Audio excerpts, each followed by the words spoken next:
13ই মে 29শে বৈশাখ ছিল আমাদের বিবাহবার্ষিক। 1 বছর কমপ্লিট হলো বিবাহিত জীবন।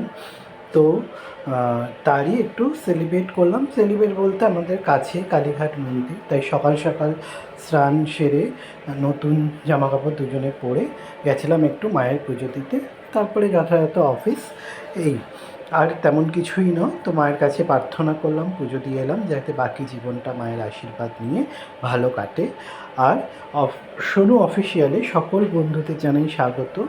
সকলে ভালো আছেন, আমিও ভালো আছি। সকলে আশীর্বাদ করবেন আমাদের আজকের অ্যানিভার্সারি। তো তারই ভিডিও এখানে পুজোর ডালার দোকানে গিয়ে পুজো ওই প্যারা আর যা যা পুজোর সামগ্রী সেগুলো কিনে নিচ্ছি, নিয়ে তারপরে যাব মন্দিরে। মন্দির মোটামুটি ফাঁকাই ছিল, কেন বুধবার পড়েছিল।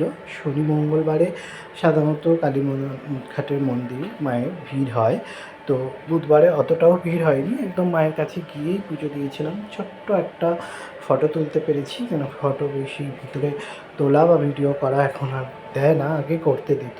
তো নিয়েছি, নিয়ে এবারে ঠাকুরমশাইয়ের সাথে যাচ্ছি মায়ের মন্দিরে। মানে আমার বাড়ির থেকে মায়ের মন্দির একদমই 5 মিনিটের দূরত্ব। তো গেলাম, গিয়ে পুজো দিয়ে বেরিয়ে এসেছি।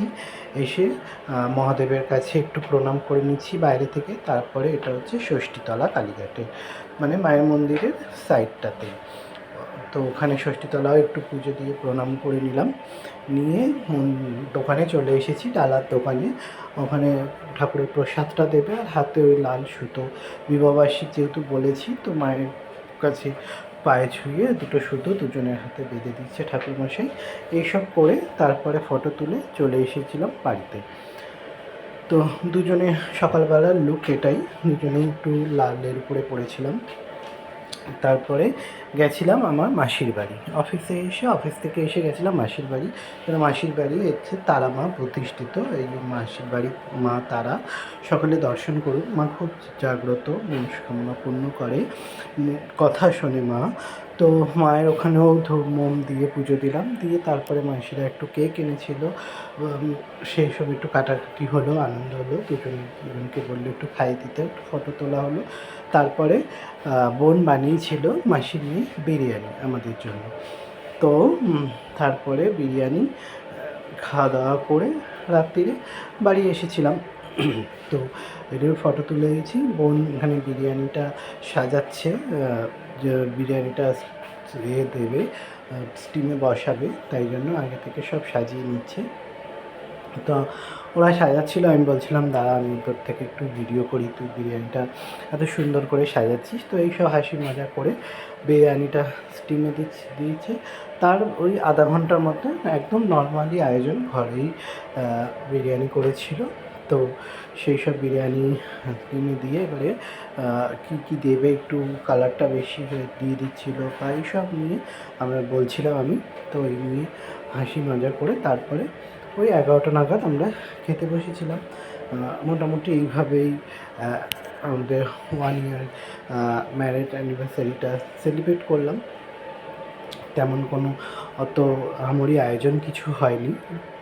তো যাব কোথাও একটু ঘুরতে, তো এখন এইভাবেই সেলিব্রেট করলাম। তো ভিডিওটা আপনাদের সঙ্গে শেয়ার করলাম। ভালো লাগলে লাইক, শেয়ার, কমেন্ট করবেন, আর আমাদের আশীর্বাদ করবেন যেন বাকি জীবনটা আমরা দুজনেই ভালোভাবে সুস্থভাবে দুজনে হাত ধরে ঝগড়াঝাটি অশান্তির মধ্যেও সুখ শান্তি ভালোবাসা নিয়ে বাকি জীবনটা কাটাতে পারি।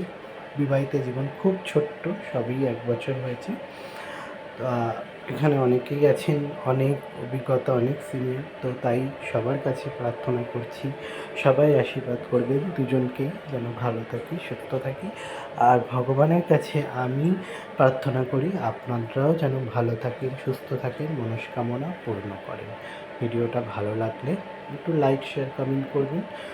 খুব ভালো ভিডিও হয়নি, যেটুকুনি হয়েছে সেটুকুনি শেয়ার করছি, অনেক লেটেই করছি, তার জন্য ক্ষমা করবেন। দেখা হচ্ছে আর একটা নতুন ভিডিওতে। ততক্ষণে সবাই ভালো থাকবেন, সুস্থ থাকবেন, আর